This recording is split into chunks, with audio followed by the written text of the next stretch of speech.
मैं आपको प्रभु यीशु के अनुग्रह और शांति के साथ अभिवादन करता हूँ। भगवान आपके जीवन को आशीर्वाद दे और आपका यहाँ होना अच्छा है ताकि आप प्रभु के शब्द का अध्ययन कर सकें। बाइबल एक किताब है जिसे 1600 वर्षों की अवधि में लिखा गया था। इसे लिखने के लिए कई लेखकों का इस्तेमाल किया गया, सभी को भगवान के पवित्र आत्मा से प्रेरित किया गया। वह एक पुस्तक है जिसका नाम किताबों का संग्रह कहने का मतलब है। बाइबल 66 छोटी किताबों से बनी है जो 2 खंडों में विभाजित हैं। कहने के लिए पहला खंड प्रारंभिक भाग है जो समाविष्ट है 39 पुस्तकें, उत्पत्ति की पुस्तक से लेकर मलाकी की पुस्तक तक।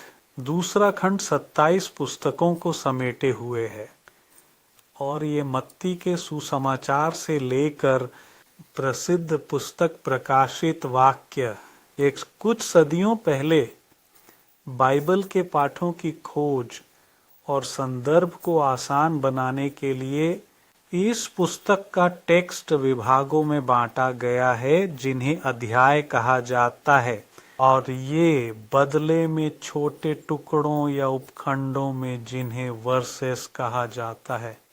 इस प्रकार बाइबल की हर किताब में उसके संबंधित अध्याय और छंद होते हैं, और अगर आप उन्हें ढूंढना चाहते हैं तो आप इंडेक्स की मदद ले सकते हैं जो हमेशा किताब की शुरुआत में होता है, और आपके पास किताबों की एक सूची होगी। आप उस पृष्ठ को कहाँ पा सकते हैं जहाँ यह शुरू होता है, और वहाँ पहुंचकर आपको अध्याय और अंत में उल्लिखित श्लोक मिलेगा। इस तरह आप उन संदर्भों को समझ पाएंगे जो बाइबल का अध्ययन करते समय किए जाते हैं। हम अपने पहले अध्ययन की शुरुआत कर रहे हैं। बाइबल में 1000 से अधिक पृष्ठ हैं। ये एक बहुत बड़ी किताब है, मेरे हाथ में है, और इन हजारों पन्नों में एक जगह है केवल जहां भगवान कहते हैं कि लिखित बातें पृथ्वी के सभी लोगों तक पहुंचनी चाहिए। प्रकाशित वाक्य अध्याय 14 छठे श्लोक से शुरू करते हैं, लेकिन पढ़ना शुरू करने से पहले हमारे अध्ययन की शुरुआत करने से पहले हम भगवान से बात करेंगे और प्रार्थना करेंगे कि वह हमें समझने में मदद करे। ये संभव नहीं है, तो हम बाइबल का अध्ययन प्रार्थना किए बिना और उससे विनती किए बिना नहीं कर सकते। वह संदेश के दाता थे, उन्होंने प्रेरणा दी थी, नबियों ने इसे लिखा, और इसलिए इसका सही मतलब हमें वही समझा सकते हैं। मैं आपको आंखें बंद करने और उससे बात करने के लिए आमंत्रित करता हूँ। हे हमारे पिता, हम तुम्हारे पवित्र बाइबल का अध्ययन करने का अवसर मिलने के लिए आभारी हैं। बाइबल तेरा पवित्र शब्द, कृपया अपनी आत्मा को हम पर उंडेल दें, उन सभी पर जो अभी तुम्हारे शब्द का अध्ययन कर रहे हैं, और मुझ पर भी, कि हम समझें प्रभु और वह मूल सत्य, ताकि वह हमारे दिमाग और दिल में प्रवेश कर सके। हमें इस शब्द का अर्थ समझाएं, और प्रभु हमें इस अध्ययन में जो सलाह मिलेगी उसे अमल में लाने में मदद करें। हम ये आशीर्वाद मसीह यीशु के नाम में मांगते हैं, आमीन। अब हम प्रकाशित वाक्य अध्याय 14 श्लोक 6 और 7 की पढ़ाई के लिए जाते हैं। मैंने आकाश में एक दूसरे दूत को उड़ते देखा। उसके पास शाश्वत सुसमाचार था, सभी देशों, जनजातियों, भाषाओं और लोगों को जो पृथ्वी पर रहते हैं प्रचार करने के लिए ऊंचे स्वर में कहते हुए, भगवान से डरो और उसे महिमा दो, क्योंकि उसके न्याय का समय आ गया है, और उसकी पूजा करो जिसने आकाश को बनाया और धरती और समुद्र और जल के स्रोत। यहाँ से हम देख सकते हैं कि भगवान लोगों का न्याय करेंगे। जो कुछ भी हम करते हैं, जो कुछ भी हम सोचते हैं, उसका मूल्यांकन किया जाएगा, और हमें उस निर्णय के लिए तैयार रहना चाहिए। और यह संदेश जो हम पढ़ते हैं, वह जानकारी शामिल है जो हमें स्पष्ट करेगा किस प्रकार हम कैसे तैयार हो सकते हैं इस बारे में, और यही हम अब करने जा रहे हैं। पहले हमें समझना चाहिए कि हर न्याय वह एक वास्तविकता पर आधारित होता है। यानी मैं निर्णय के दायरे में हूँ, इसका मतलब है कि मैं क्या करता हूँ या मैं क्या करने की सोच रहा हूँ।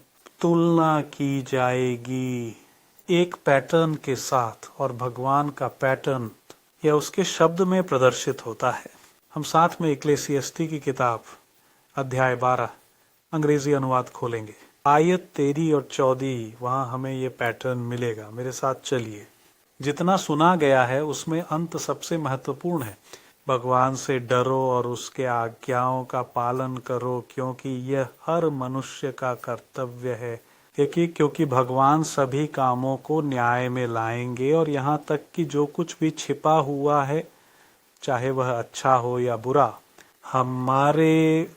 हमारे काम, हमारे विचार, हमारे दिल की वजहें, सब कुछ 10 आज्ञाओं के कानून से तुलना की जाएगी भगवान का।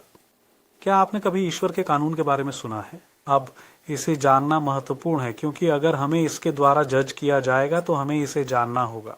मैं नियम जाने बिना न्याय का सामना करूंगा। तो अब हम साथ में जानेंगे।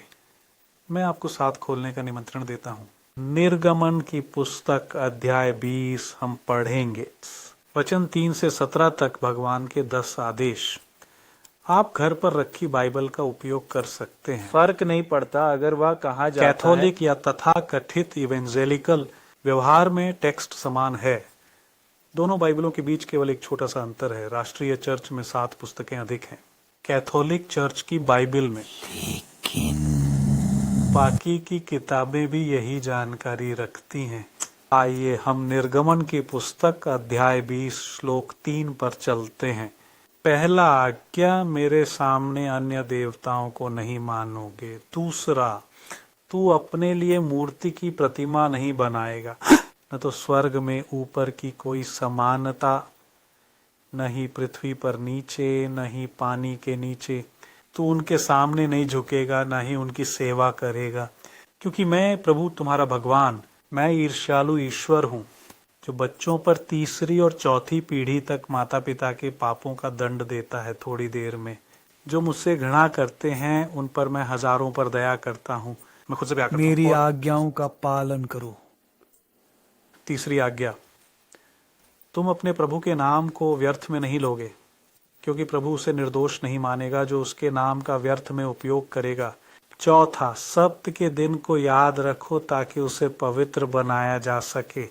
6 दिन तू काम करेगा और अपने सब काम पूरे करेगा, पर 7वां दिन तेरे ईश्वर का आराम का दिन है। तुम कोई भी काम नहीं करोगे, न तुम, न तुम्हारा बेटा, न तुम्हारी बेटी, न तुम्हारा सेवक, न तुम्हारी दासी, न तुम्हारा जानवर, न तुम्हारे द्वारों के भीतर का विदेशी।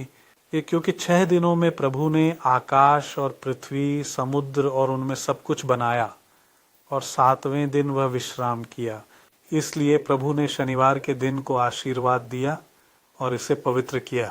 5वीं आज्ञा, अपने पिता और अपनी माँ का सम्मान करो, ताकि तुम्हारे दिन उस भूमि में लंबे हों जो प्रभु तुम्हारा भगवान तुम्हें देता है।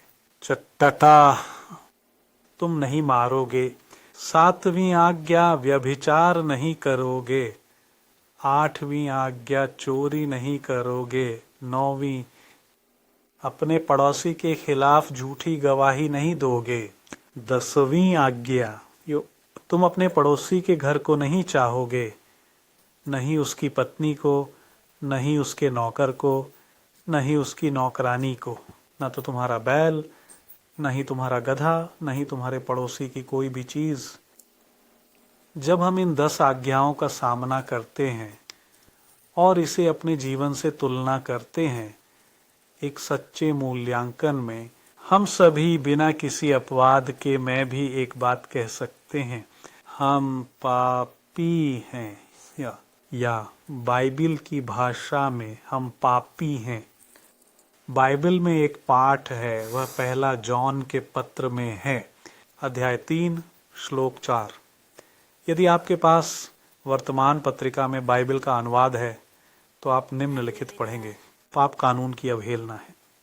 तो जब हम अवज्ञा उल्लंघन के बारे में बात करते हैं तो वह पाप है। हम पापी हैं। हमारे विचार, हमारे कार्य हमेशा कानून के साथ मेल नहीं खाते। हो सकता है कि हम सोचें, लेकिन मैं एक न्यायी व्यक्ति बनने की कोशिश करता हूँ, एक अच्छा व्यक्ति। कई लोग कोशिश करते हैं, शायद उतने नहीं जितना हम चाहें, पर बहुत से लोग अभी भी ऐसे ही बनने की कोशिश करते हैं। लेकिन फिर भी सही करने की कोशिश में हम कभी कभी गलतियां करते हैं, और अगर हम गलती करते हैं तो हमें भगवान से निपटना पड़ता है। हमें क्या करना चाहिए फिर यदि हम उल्लंघन करता है? यदि मैं एक उल्लंघन करता हूं तो मैं न्याय में स्वीकृति प्राप्त नहीं कर सकता, लेकिन फिर भी भगवान मुझे शक्ति देते हैं। एक सलाह जो मैं तुम्हें सीधे इंजील से दे सकता हूं, वहां रहस्योद्घाटन 14 में आयत 7 पर बाइबल के बोलते ही क्या मुझे ईश्वर से डरना चाहिए, यहाँ वह हमें एक और सलाह देती है। वह कहती है, चलो मैं तुम्हारे साथ पढ़ूंगा और महिमा दो, क्योंकि उसके न्याय का समय आ गया है। तो भगवान के न्याय के लिए तैयार होने के लिए मुझे उसे महिमा देनी चाहिए। इसका मतलब क्या है? मैं तुम्हारे साथ खुलूंगा। जोशुआ की पुस्तक में अध्याय 7, वहां हमें जवाब मिलेगा। चलो 7 में, यहोशू अध्याय 7 आयत 19 से 21। यह एक ऐसा मौका था जब इज़राइल के लोगों के नेता यहोशू, उसने अखंड से एक प्रश्न किया, जो एक ऐसे व्यक्ति थे जिन्होंने गलती की थी। आयत 19, तब जोशुआ ने अखान से कहा, मेरे बेटे, इज़राइल के प्रभु ईश्वर को महिमा का टुकड़ा दो और उसके सामने स्वीकारोक्ति करो। और अब मुझे बताओ कि तुमने क्या किया। तुमने जो किया उसे छिपाओ मत। और आकान ने यहोशू से कहा, मैंने वास्तव में इज़राइल के भगवान प्रभु के खिलाफ पाप किया है, और मैंने यह और वह किया। जब मैंने लूट में एक अच्छा बेबीलोनी चोगा, 200 शेकेल चांदी और एक सोने की जीभ देखी, 50 शेकेल वजन के लालची और वर्जित। देखो वे जमीन में छिपे हुए हैं, मेरे तंबू के बीच में, और चांदी उसके नीचे है। उसने भगवान की महिमा के लिए क्या किया? उसने अपनी गलती मानी, अपने पाप का इकबाल किया। यही वो है जो भगवान हमसे चाहते हैं। भगवान उसके सामने सच्चाई चाहता है, या कोई बहाना नहीं चाहता। मुझे पता है कि इंसानों को अपनी गलतियों को मानने में आसानी नहीं होती और दोष दूसरों पर डालने की कोशिश करते हैं। ये प्रसिद्ध कहावत है, आह वह था जिसने मुझे उकसाया। नहीं, दूसरों को भूल जाओ। मेरे पास है, अगर मुझे दोष है मैं स्वीकार करता हूँ। मैं भगवान के पास जाकर स्वीकार करना चाहिए। और अगर मैं स्वीकार करता हूँ तो यीशु मेरे लिए क्या करेगा? हम एक जॉन अध्याय 1 वाक्य 9 में खुलेंगे और साथ में पढ़ेंगे। प्रथम जॉन अध्याय 1 श्लोक 9। यदि हम अपने पापों को स्वीकार करते हैं, वह वफादार और न्यायी है हमारे पापों को माफ करने और हमें हर अन्याय से शुद्ध करने के लिए। हर अन्याय से। ध्यान दें कि यीशु हमारे पापों की क्षमा प्राप्त करता है, यानी हमारा अतीत भुला दिया जाता है। यह एक गंदे रिकॉर्ड की तरह है जिसे मिटा दिया गया है। रिकॉर्ड साफ हो जाता है और स्वच्छ होकर हम भगवान की उपस्थिति में खड़े रहने की स्थिति में हैं। और इसके अलावा वह केवल क्षमा की बात नहीं करता, वह शुद्धिकरण का वादा भी करता है। अब शुद्ध करना सफेद करने से संबंधित है। तो ये सिर्फ मेरी पिछली समस्या को हल करने की बात नहीं है, बल्कि अब से मुझे शुद्धिकरण के दौरान चलने की शक्ति देने की भी है। पवित्रता में चलना और फिर भूतकाल को भुलाकर साफ करके वर्तमान में आज्ञाकारिता के साथ चलना। मुझे भगवान की न्याय में स्वीकृति प्राप्त होगी। यही वास्तव में वह करना चाहता है हमारे साथ। क्या आप भगवान के न्याय में स्वीकार्य होना चाहते हैं? मैं आपको बता सकता हूं कि मैं निश्चित रूप से हूं। और यही भगवान आज वह हमें आह्वान कर रहा है कि हम उससे अपने पापों को सच्चाई से स्वीकार करें, ताकि वह हमें क्षमा करें। हाँ, निर्णय में हमारी स्वीकृति के लिए, क्योंकि अगर हम स्वीकृत हैं तो हम अनंत जीवन को प्राप्त करेंगे। प्रिय भाइयों, मैं जानता हूं कि जब हम यीशु को स्वीकार करते हैं, जैसा कि हमने देखा है हमारी एकमात्र आशा के रूप में, क्योंकि केवल वही हमें माफ कर सकता है, केवल वही हमें मजबूती दे सकता है। ये एहसास वह हमारी मदद करेगा। उसके माध्यम से आपको जीवन में एक निश्चितता मिल सकती है। आप जीतेंगे और मैं भी। मैं जीतने की बात नहीं कर रहा जैसे लोग कहते हैं, क्योंकि कभी कभी लोग दूसरे लक्ष्यों पर ध्यान केंद्रित करते हैं, है ना, पैसा, सामाजिक स्थिति आदि। यहाँ बाइबल जीतने की बात कर रही है ताकि चल सकें एक शुद्ध तरीके से जिसे भगवान स्वीकार करेंगे, समझे, तो जीतना है। फिलिपियों 4 आयत 13 में प्रेरित ने कुछ ऐसा कहा जिसका वह पूरा यकीन था, और यह विश्वास आज हमें भी होना चाहिए। मैं आपको साथ में पढ़ने के लिए आमंत्रित करता हूँ। फिलिपियों 4 वचन ते उन्होंने कहा, मैं उसमें सब कुछ कर सकता हूँ जो मुझे शक्ति देता है। तो जीसस पर भरोसा रखते हुए हम मजबूत होंगे और भगवान के 10 आज्ञाओं का पालन करेंगे। क्या पृथ्वी पर पवित्र होना संभव है? हाँ, यह संभव है, हमें चाहिए, लेकिन हम केवल प्रभु यीशु की मदद से। उसने रोमियो 623 के पाठ के साथ समाप्त किया। बाइबल कहती है पाप का वेतन, धन्यवाद, फिर मिलेंगे, भगवान की मुफ्त देन अनंत जीवन है मसीह यीशु में। आप आज जीसस को अपना व्यक्तिगत उद्धारक और अनंत जीवन की एकमात्र आशा के रूप में स्वीकार करते हैं। वो कौन है जो तुम्हें पवित्रता की राह पर चलने में मदद कर सकता है? अगर ये तुम्हारी इच्छा है तो अभी तुम्हारे लिए प्रार्थना करें, चलें प्रार्थना करें। हे हमारे पिता, इस समय मैं इस आत्मा के लिए प्रार्थना करना चाहता हूं जिसने निर्णय लिया है वह प्रभु यीशु को अपनी एकमात्र आशा के रूप में स्वीकार करती है, और वह चाहती है उसकी मदद से आपकी आज्ञा का पालन करने में। प्रभु उनकी प्रार्थना सुनो जीसस के नाम पर, शक्ति कि वह नई जिंदगी में चल सके। यह हम मसीह यीशु के नाम पर मांगते हैं, आमीन। इस अवसर पर हमने यह अध्ययन किया कि हम निर्णय के लिए कितने तैयार हैं, परंतु सुसमाचार जारी है। हमने आयत के दूसरे भाग की चर्चा नहीं की जहां हमें बताया गया है और उसकी पूजा करो जिसने आकाश, पृथ्वी, समुद्र और जल के स्रोतों को बनाया। यह दूसरा भाग हमें सही तरीके से पूजा करने की खोज में ले जाता है।